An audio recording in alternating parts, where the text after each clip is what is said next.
I honestly think I have the prettiest knife set that I have ever seen in my entire life. This has deep sea abalone embedded within the handles, every single one, even the sharpener. Okay, deep sea abalone is something it's not the hardest thing in the world. It's not the most like durable thing, but the thing. So you wouldn't think about seeing this in knives, but what they did is they encased it in resin. So now that you get to be able to see that, it's encased in very strong resin. Also, if you saw this piece right here, on every single knife, it has this really cool inlay in the middle. You have the metal going all the way through the handle, all the way to the butt. Right here where your index finger lays, I like it that it's not like, you know, the jagged 90-degree angle, so your fingers aren't gonna like feel uncomfortable or get cut.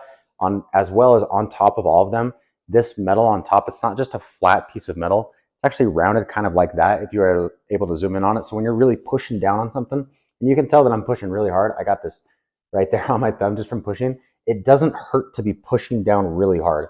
So if you ever need to do that, you don't have to worry about it. It's made out of Damascus steel, 67 layers, which is beautiful. So every single one is individualistic to itself. You're never going to see one that's identical because of how the metal is, you know, well, Damascus steel, how it's layered on top of each other, 67. As well as the actual steel, it's a VG10 steel, which, long story short, what that means is it's perfect for knives. It's not just like that dinky 420 steel. VG10 actually has 1% carbon. It's very strong, very durable, going to hold that edge very well. Doesn't rust. Love it. So it comes with 11 pieces. You got the block, what I was just holding right here. You got your Sentoku knife, got your sharpener, the knife that makes any chef a chef. Well, the chef's knife. One thing that's really cool about it is when you get these, it tells you exactly what they are and, you know, like the inches of them, what they're used for, commonly used for. That's one cool thing about it. You also have your paring knife, and you have your boning knife, or you could say deboning, depending on how you go about it. And then you also have your utility knife, 5 inches right there, as well as 4 serrated steak knives. I feel like these are the coolest looking steak knives. One thing that I think is really cool about them is because this is deep sea abalone, I think fish right away. And I feel like these serrated steak knives kind of look like a shark the way that they were made and have the edges to them, the jag. So like the jaggedness to them. I don't feel like they look like a normal steak knife, even if you're just looking at it from that level right there. Looks so cool. I love it so much. More importantly, outside of them being art alone, how do they cut? Let's see. Let's use the common knife that makes any chef a chef. What we got here is we got some chicken, okay? And not just the normal chicken. We got the chicken that everyone dreads. It has this big old tendon going down it. I want to show you just how insanely sharp these are. Look at, I didn't even slice yet, it's already in. I can just pull. I'm barely putting weight into it. Cuts right through it. I can get that tendon out very easily. Now this is someone, you know, like coming from, I do not like eating the tendon, so I just got that tendon perfectly out.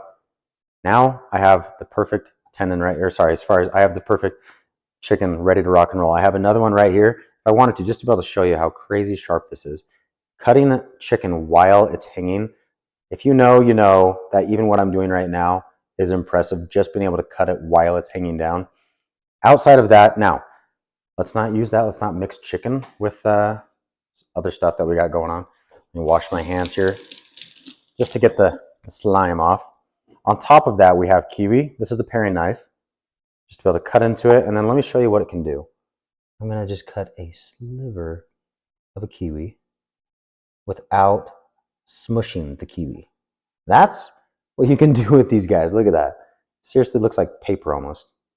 Incredible. Carrots, well, so easy to just cut into them. Strawberry, same thing. Honestly, you could even play like Fruit Ninja with how sharp these things are, guys. Whoops. I was scared of cutting my own hand. There we go. It's crazy sharp. And the classic tomato. Look at that. That's amazing.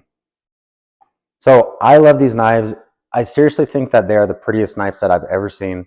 The abalone, what's cool about it is depending on the light that's coming in at the time of the day or night or the lights that you have, they're actually going to be able to grab a different gleam and show a different color. So they're always going to be like alive for the most part. They have a different feel to them.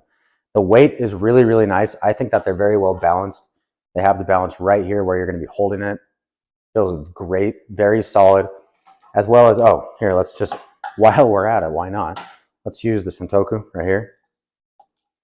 So if I wanted to, I could just cut right into it. You can see how sharp these are because it's actually even cutting into the wooden board, which is just crazy. But if I wanted to, and just kind of just go really quick, and I was just cutting on the front edge right here, just how perfectly they are cut. I love it so much. You guys are going to love it. On top of that, it has this wooden block set to be able to hold all of them, as you saw, made out of acacia, as well as you got these rubber stoppers so that when you put it on the ground, you don't have to worry about it scratching or sliding. Really nice that it has those. So above all, this is just so well built. I love them. I think you guys are going to love it too.